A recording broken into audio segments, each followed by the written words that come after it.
Hello and welcome, ambitious entrepreneurs. This is Elevate Your Business, your go-to podcast for game-changing insights and strategies. I'm your host, Ed Jurecki, and I'm thrilled to be your guide on this exciting journey towards business excellence. Today, I'm delighted to introduce you to truly remarkable guest, Cathy Stuckart, the brilliant mind behind Copy by Cathy. Cathy's journey is nothing short of inspiring, and I can't wait for you to hear her story. Imagine this. At just 12 years old, Cathy was already making waves in the writing world with her first publication. Talk about an early start, and it didn't stop there. She even caught the attention of Rod Serling's favorite English teacher. Well, that's impressive. But Cathy's talents don't end with writing. She's a true Renaissance woman with a background that spans linguistics, law, and marketing. It's this diverse experience that makes her such a powerhouse in her current role as a freelance writer and editor. Now, here's where it gets really interesting. After a successful career as an attorney specializing in appeals, Cathy made a bold move during the pandemic. She transitioned to freelance writing, proving that it's never too late to follow your passion. These days, you'll find Cathy in the beautiful Pacific Northwest, where she's using her wealth of experience to help organizations and businesses thrive. Her secret weapons: meticulous research, persuasive writing, and skilled editing. Cathy, it's absolutely wonderful to see you again. How are you doing, my friend? I'm flying. Thank you. So to start, would you mind sharing a little bit more about yourself and your business with our audience? Absolutely glad to. I have a background going back a long ways in professional writing and editing. I've always tried to learn from the best, and my husband and I came out to the Pacific Northwest from the East Coast in 2020 at the height of the pandemic. We moved 3,000 miles to be close to our adult daughter and only child who's permanently located out here. Now, instead of a 3,000-mile journey, we're a 12-minute drive. That's I decided to switch careers. I had been restless in law practice for many years because I really wanted to be able to get out there and make deals and play to my strengths. And one of my strengths was a lot of experience in ethical sales and marketing over the years, everything from cemetery sales consulting to a literary agency in the 1990s, where I very accidentally started at the top of the food chain in Hollywood. I have had little jobs like telemarketing, and I encourage your audience to use the strengths that they have when they've done those types of work, because the harder the job is, usually the lower it pays, and the more you have a chance to learn. And that's been my background. I love to structure a writing project, to interact with people, to give them exactly what they want and need, which could be two different things. And I recently found out that I enjoy the editing process, which I used to do for a corporation in technical editing. And I worked at DEA headquarters prior to becoming licensed as an attorney, and basically did learn from some of the best. So that I've been around writing and books and reading for a long time. Absolutely love the direction that we'll get into later that technology has taken, where writing has become a world-class phenomenon. I also enjoy developing marketing strategies for people. My background is primarily service businesses in terms of writing and editing. My field of experience includes products. that's So I look forward to keeping shifting. I'll be doing the writing and editing and marketing strategies for the rest of my life. But I really like to shift what I'm doing. And I'm now in the process of reaching out to people who desire to have digital courses, because I'm developing my own at this point in time. And I want to help other people do the same. Other oriented quite a bit. So it's very hard at times to focus on what's in my best interest. But as that very famous salesman said, if you only help enough people get what they want, you can have anything you want. And I live by that. And I deliver. It's important to me to deliver in a moral and ethical way. so Cathy, you've had a long and storied career. How do you define success today? Today, I define it as helping to give value to people's lives, both in the work career field and also in the personal life. So the balancing. I help people to understand. I'm especially fond of helping people to understand their potential. What are their strengths? What can they reach out for help with? What can they learn? Learning is absolutely essential in business to stay fresh. Learning is essential to be able to pivot when you need to recognize the signs and act on them. And it doesn't have to be a PhD in business. I have known a number of high school dropouts who became millionaires, for example. So it just depends on a number of factors and everybody's situation, like snowflakes, we all have some structure in common, but really we're all distinct. So I work with people where they're at, help to bring them along. I do that. And I do that through the writing, editing, and marketing strategies. So, out of curiosity, how has your definition of success for you evolved over time? Where did it start at? Actually, it started in my 15th year. I started work at a public library as a page. I got hired because I knew my way around the library because I took so many books out. They all knew me. At 12, I was allowed into the adult section of the library. And then it was a natural sequence that happened that I wound up working in a library. Because my schedule changed from week to week, I was unable to participate in extracurricular activities at all.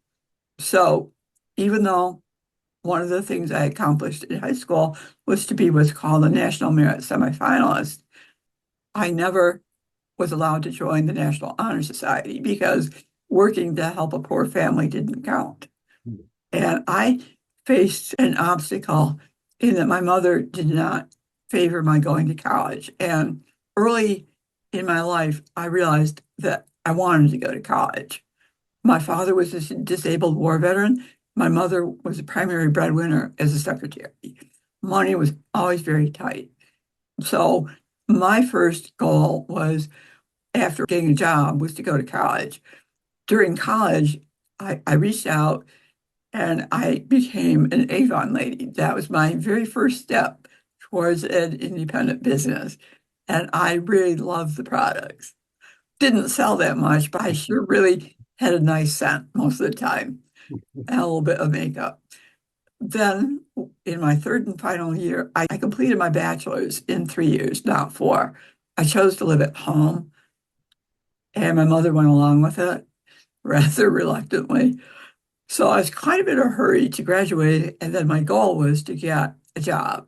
I looked at the military, but then I had primarily done a lot of sports in college. That was what I spent the most time at. Sports and protecting my grade point average, because I already knew that at some point in my life, I wanted to go to graduate school. What for was not clear. But then I did fencing with a four-time Olympian. I also, to stay in shape after my first year of fencing on a women's team, discovered a private karate school. And after a year and a half, my next belt would have been brown. But then I went to a Christmas party and my life changed forever because there was a visitor. I was the student, which in those days was very unusual. And the visitor, I took one look at him, my heart was gone. We've now been married over 50 years. And he was down in Washington, D.C., getting a PhD in physics. So all of a sudden, my goal shifted to, oh, I'm going to get down there. How do I do that? Well, I'm going to take federal tests and see if I can be a federal employee job holder. And so I did that. I got offered a job in New York City as a federal special agent, classes and all, and turned it down. It was a long summer of my mother being increasingly eager to see me move out and be on my own. Finally, I got a job offer near Washington, D.C., inside what's called the Beltway, as a same job, federal special agent. First one agriculture ever hired, second one ever to be hired for the job. I took it on. Most women would not take that job. It covered 5 states. It was criminal investigations. And in those days, women were maybe a little scared of it. And I didn't feel that at all. I thought it sounded fascinating. So I did that for a while. I got trained at the Treasury School, where flunk one test, you flunked the whole school. Part of it included revolver training. And somehow I managed to pass the test with flying colors, even though I'd never picked up a revolver before. Fencing helped a lot with that for point control.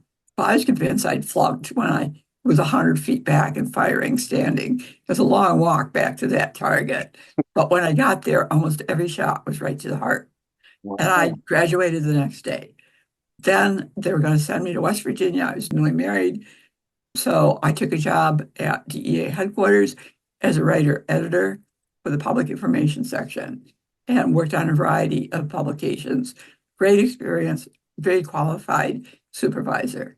From there, I had formed an ambition to go to law school. So, okay, so I was going to go to law school. I was going to launch into that arena. And so I got accepted at Georgetown 1 year, and then turned them down, which shocks a lot of lawyers when I tell them that, because it's considered a definite stepping stone to a lot of success. So I was accepted, had my daughter when I left DEA headquarters. I left headquarters on a Friday, had her on a Monday. 2 weeks later, I was entering onto my first day of law school, found a really good babysitter. And so off I went after 2 years of I wrote of success, writing on to a journal, and only 8 people were accepted out of 200 Georgetown students, and I was one of the 8. I wrote 2 articles, which is very unusual, and then took a job learning about commodity futures. Did some things like I developed a friendship with a woman, my best friend ever for 38 years until she passed away. And she encouraged me. She lived across the street from a former U.S. Attorney General. And I can remember a midnight drop that I did, dropping off information about commodity futures. So I did some interesting things. There you Come go. back, we decided to move back to New York State. And then I completed it at Cornell Law School, got admitted as a lawyer, spent 3 years in family court at the trial level, did not want to stay there, and went on to appeals that I could do at home. I primarily worked at home throughout that part of my career and onwards. And to this day, I work at home. So it's like my desires shifted finally because women were not all that welcome in law practice at the time that I became a licensed lawyer. Following that train of thought, when you think about the challenges and lessons learned that you've had, it sounds like overcoming some of the gender challenges is one of the big challenges. Any advice out there to our business owners that are facing different types of either gender or other type of diversity challenges in growing their business? Yes, don't give up. There are a lot of opportunities open to you, particularly in this era. Idea has become popular with the vast majority of the public that minorities and women are just as good as anybody else. Do women still run into challenges? Do you know? I never thought very much about that when until recently. For example, there was a Georgetown law grad who was a lawyer in my area, and I met him, and he offered me absolutely no help or mentoring. And I finally realized not that long ago that probably being female was a factor in that. There were very few female lawyers in my county when I was a law student, and they were not making that much money. And one of my goals, because I grew up in a poor family, was to make a living that was really permitted me and my family to have an enjoyable life, not just a life of struggle. I stick pretty much to the United States where, yeah, you do run into people who consider that women should be, for example, like one mentor I had from the Philippines who was in Hong Kong, just felt that I should be helping women who are victims of domestic abuse and just not make much money. That the important thing was for me to have that type of role. well, and the type of work I did to some extent help women as well as fathers who have issues to face in family court or divorce court when it comes to children's custody. I really highly value fathers. So I think that doing the best job you possibly can do, and the advice I got from another law enforcement woman was never let them see you cry. But that was a tougher field. Nowadays, for example, I have been learning to integrate stories into copywriting and learning from people I consider some of the best I've run into. So actually, there's one story that I developed, a personal story, where I actually teared up. And at the end of the story, which has a happy ending and beginning, two of the people there, including the host, just went on and on for about 2, 3 minutes about how just on that story alone, they wouldn't even need to see any writing samples, they'd hire me. So storytelling is a good thing to master. And if you become skilled at what you do and stand out, and you can prove that you will, for example, improve finances of a business through your writing or editing or whatever it is, marketing strategies in my case, then you will find that you are accepted and you can be well paid. The ones you run into who aren't that way, I've had my learning experiences, and I will tell you that you do learn to spot the signs. I will not work with someone who is difficult to get along with for any reason, but I also understand when I'm being offered something that doesn't pay as well as what they pay a male. I'm not real conscious of it because my husband is my primary male, and he is extremely supportive of intelligent women and women of accomplishment. So really, in my personal life, it's not impacted me. In my professional life, yeah, I've come to realize it was there, but nowadays it's a lot better. There are many roles for women in copywriting.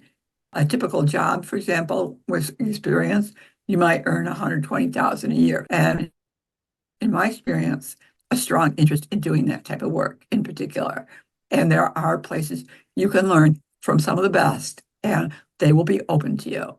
And then you just deal with those who are somewhat misogynistic, period. However, you're comfortable dealing with it. Like I primarily don't engage. When you Sure. consider innovation, how is innovation helping drive your business today? Absolutely, the computers and the internet. I predate computers. I predate the internet. Because my husband was in IT, I was very early on the internet. The first time I was on, was in the 1990s when I was working as a literary agent, which is something that lawyers can do. And so I went on as one of the first 5 agents ever to be on the internet. Writers were starting to use the internet and email. And so I was able, because of increased ability to communicate, I was able to primarily work not only with publishers to place manuscripts to become books, but also to work in the LA entertainment industry, where very accidentally I started at the top of the food chain. For example, take legal research. When I started, it was books, Yeah. and many books, Yeah. lots of books. Then came the era of CDs. These research companies would ship you CDs and you would play them on your computer. Then the beginnings of true computerized legal research happened.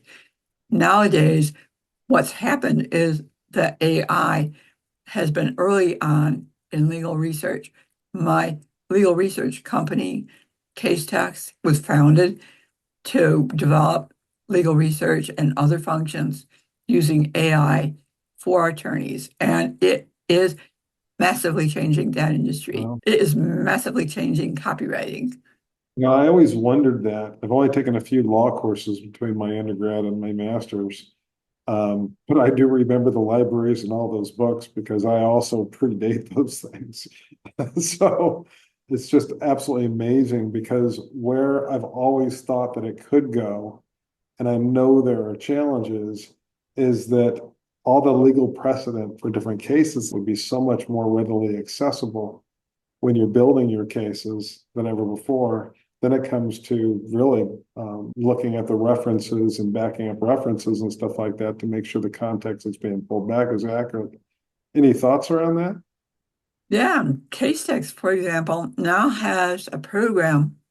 They have two programs, one of which I use the first version to help me with various kinds of writing around legal stories. So, but they recently came out with, and I did a trial on it last year, with something that has a number of really advanced AI functions, and it has to be absolutely accurate and not using searches that lawyers use because of confidentiality. There was a lawyer who tried one of the very most popular functions that was not specifically legal research.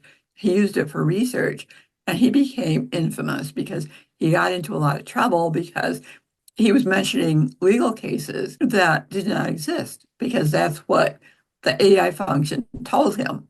So, for example, with case text, I can put in a query and within 2 minutes, I'll get back a complete legal memo. 2 minutes. Absolutely incredible, isn't it? It is. So where do And you that's see some of this technology going?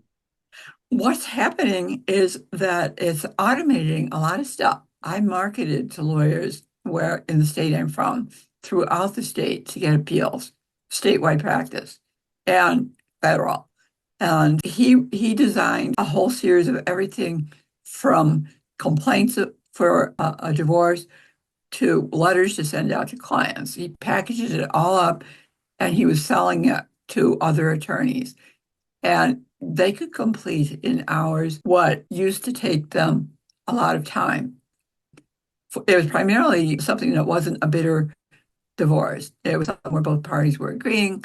And if it turned bitter, then this particular lawyer would do regular work. But lawyers loved it. And I will say that most lawyers strive very hard to be ethical. There's a percentage that aren't. So that I heard later on that sometimes people who bought from him would charge their full prices if they did all of the work. So with AI, though, what's happening is that lawyers are attached to laptops in court these days, for example. And that is a major change. Everybody has a laptop except the judge. So I think that AI is having a major impact, that there are many companies that don't mind if you use it for brainstorming and for structure, but they absolutely loathe the idea that they're buying AI generated copy. And there is software out there that is supposed to be able to detect when something has been written by AI. Now, that software has some issues where it's not always accurate. It's just an additional hazard to be aware of. Yeah, matter of fact, I come from academia. I spent a total of about 16 and a half years counting the time that I taught, and I was an executive for a university. And I know that the challenges associated with digitization and AI were just forming as I was leaving the university. But I have been keeping up with some of the conversation out there. And if I'm not mistaken, there's a very low confidence rate in these AI detector tools. And there Exactly. are many cases where the students are actually fighting back because there is usable information that they can get and leverage that as supportive work. And so there's this back and forth tug of war that seems to be occurring out there. So it's going to be really interesting to see how that resolves itself. One of the changes in the copywriting field is that there are things called content mills online, and they are typically for writers, etc., who work at very, very low rates. Well, what's happened now is that the people who used to pay those very, very low rates are now using AI to generate copy and not using actual human writers at all. Now, some people claim to be able to detect when somebody is using AI, but advances in artificial intelligence are very, very quickly occurring. I belong to a writers group, for example, which was refounded to focus as well as on traditional roles like helping people with their writing and getting clients kinds of stuff, to basically exploring the impact of artificial intelligence on writers, especially copywriters. So I keep up that way, and it's changing every week right now. And And so you have to be prepared to pivot quickly. yeah, and the year 2025, I'm having a lot of conversations. Matter of fact, I've got a strategy meeting with a couple of my clients and colleagues next week, and we're talking about AI agents. I think 2025 is going to be the year where chatbot 4s actually advance into more useful end-to-end process tools through the use of these AI agents. Any thoughts around that? I'm thinking I've used chatbots before, and it's primarily at this point in time, it's frustrating. It's definitely getting better. Will it replace humans? I think that I believe some of the predictions that a lot of jobs are just going to go away. Consider what's happening with robots. For example, obviously they use artificial intelligence. There's now talk of creating robot military. Every technology has its positive side. It also has a negative side. One of the things that is becoming so common is that the whole world has access to people in America. And there are people out there who are unscrupulous. There are more predators online now than I'd ever encountered prior to the internet. So that my personal opinion is that parents need to lock up computers and cell phones because there's a lot of damage done to kids by predators. Final takeaway for our audience. I would say that the one thing I really want people to understand, given my ability to assess their potential, this is something I've learned. I've been in Toastmasters for a long time, decades, which is a public speaking club. And I gave a speech to a group of teenagers who all wanted to go into their own business at ages 13 to 17. And the name of the speech was Have It Your Way, because you can face obstacles, you can face challenges where you get knocked down and have to pick yourself up and keep going, but you can design your life. You can design your life to meet what you understand about yourself. And I would just close with a quote from Dag Hammarskjöld, who said, "The longest journey is the journey inward." You must know yourself, I think, to succeed in business and have that personal life of your dreams. Thank you for having me on. I appreciate it very much. Thanks so much. And I hope it's helped some members of your audience.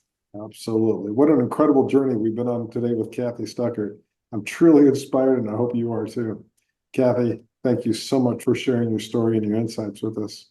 Your path from law to linguistics to crafting compelling copy is a testament to the power of following your passion.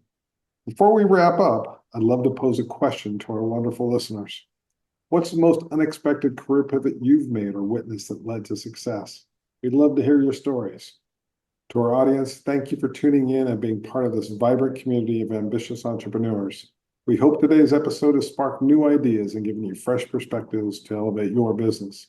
Remember, success is not a one-size-fits-all concept. Define it for yourself, but always aim for excellence and stay true to who you are. Your unique journey and experiences are what make you stand out in this business world. We'll be back next time with another inspiring guest who's reshaping their industry and breaking barriers. Until then, keep pushing boundaries, stay curious, and never stop learning.